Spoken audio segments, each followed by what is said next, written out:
Okay, so we are going to talk about today in this session about second verse of Shikshashtakam.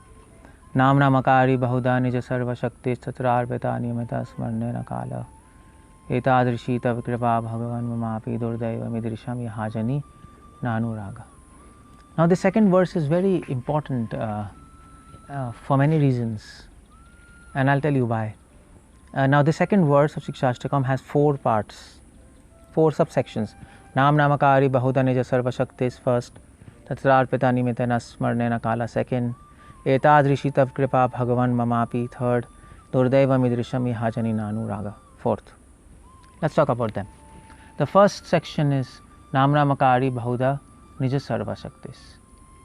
So what Chaitanya Mahaprabhu is saying, that oh my dear Lord, your holy names, Nam namakari, your holy names have so many holy names.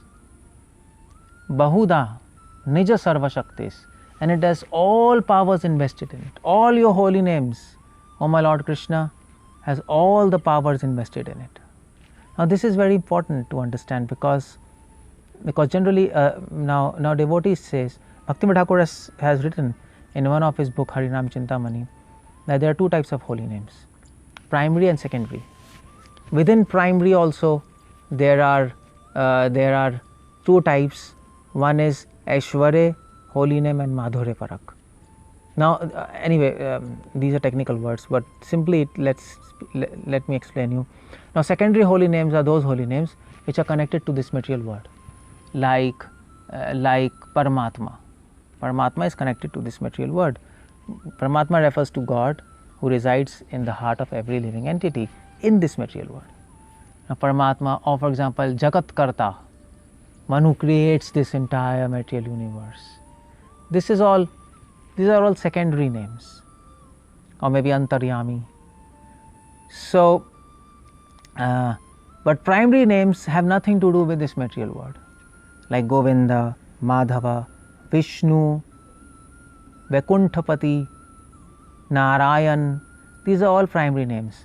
So, but within primary names also there is a difference. There is something called as Vaikuntapati. Vaikuntapati and Narayan, these names are referring to the opulence of God, the Lord of the Vaikuntha, who is the most rich, with whom Lakshmi resides. But then Govinda, Madhava, these refers to Krishna, who tends the cows in Vrindavan. Govinda, Madhava, who is there, Vishwamati Radharani, or maybe Yashodanandan. These are all sweet names. So this is how names are divided. But so some people say primary names have more power than secondary names. Even within primary names, the sweet, the Madhurya names have more power than Aishwarya names. This is all wrong. No, all holy names have all the power invested. Bahuda nija sarva shakti. Sarva means all. All of them are all powerful. Just like all the incarnations of Lord have all the power. Lord Ram is not less than Krishna. Matsya Avatar is not less than Ram. Narayan is not less than Matsya Avatar. They have all the power. But the point to remember is, in different incarnations, God exhibits various powers, and He hides some of His powers. Like in Lord Ram, Lord doesn't express all His powers. He just expresses, for example, 60 qualities. As Lord Krishna, He expresses 64. All His powers He manifests. As Lord Ram, not so many. So as Lord Ram, it is 62 and a half qualities. As Lord Narayan, there are 60 qualities they manifest. So that's why, just like different incarnations, they manifest different powers according to the need of that incarnation. Similarly, different holy names manifest different powers. But you can't say they don't have all power. That will be really offensive. So that's why Mahaprabhu says, Bahuda nija sarva shaktis. So by chanting the secondary names, you can get liberation, but you cannot get love of God. That's what Scripture says. It's not that secondary names cannot give you love of God, but the whole idea is they don't give love of God. Their function is to give you liberation. That much. They can give, but they will not give. But primary names will give you love of God. That's the whole idea. So there is a difference in expression of the power in holy names. By according to the rasa, according to the mood of the chanter, according to the taste and relationship what he has with God, different holy names express different powers. That's the whole idea. Nija Bahuda, Bahuda Nija Sarva Shaktis. So holy names have all power, but they will express or they will reveal their power according to the level of consciousness and according to the mood and relationship of the chanting of the holy names. This is very important. So there is a difference in rasa, but as far as power is concerned, it's the same. The expression is different because of the variegated rasa, variegated mellows, variegated mood of the devotees. That's the whole idea. So the second is, well, Chaitanya Prabhu is saying, have faith in holy names. That's all. That's the whole idea. Have faith. If holy names are all powerful than God, some scripture says the name of God is even greater than God. That's also said. So if that's the power of holy names, then holy names can do impossible possible. Ghatana ghatan patyasi. Just as Maya, illusion, can do possible, can make possible impossible, holy names can make impossible possible. They can reverse the effect of Maya. That's the power of holy names. So in Bible it is said, if you have even a small fraction of faith equal to a sesame seed, and with that faith if you tell Himalayas to jump, get up and jump and in the ocean, Himalayas will get up and jump in the ocean. That's the power of holy names. So Bahuda Nija Sarva Shaktis Tatrarpita Niyamita Smarana Kala. So is there any rules in chanting of the holy names? If holy names are such a power, the most powerful thing in the entire universe, there has got to be some rules in chanting. No rules. Smarte Tatrarpita Niyamata. There is no rules. Smarana Kala. There is no restrictions of time and place. That is chanting of the holy names. That means it is freely accessible to everybody. Everybody can chant holy names anytime, walking, sleeping, talking, eating. You can simply chant the holy names. And there is an important concept hidden here. The whole idea is holy names cannot be restricted under any rules and regulations. The whole idea is holy names is independent. The names of God are independent of all rules and regulations. To put any restrictions of holy name, that will be an offense.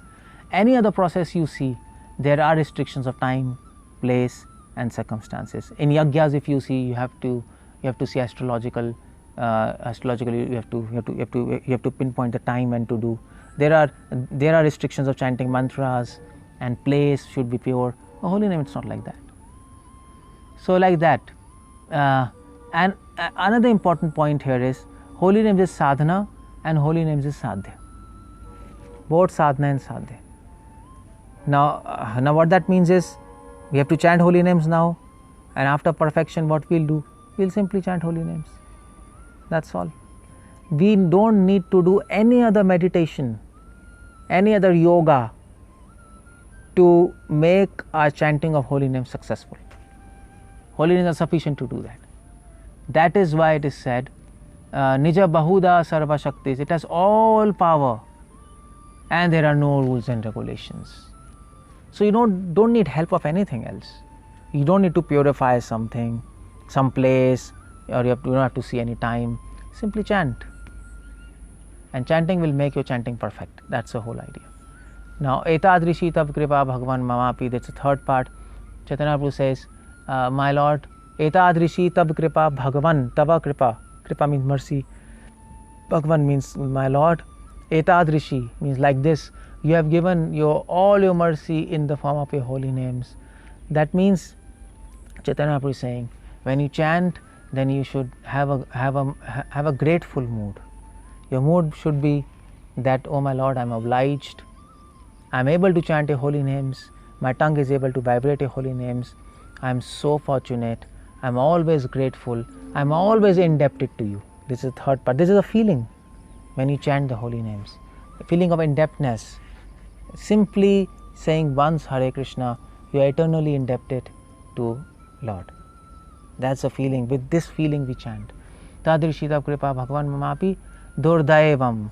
Mahaprabhu says, but my misfortune. Ihajani na anuraga. I don't have any attraction in chantings of the holy names. That's my misfortune. This is how Chaitanya Mahaprabhu teaches us. This is our present state of consciousness. You don't have any, in spite of hearing so much glories of holy name in the first verse, in spite of knowing that holy names, there is no other need to practice any other meditation when you chant holy names. Holy names is all power. It can make impossible possible. In spite of hearing so many things, still I don't have attraction for holy names. Why? Because Mahaprabhu says, because of offenses.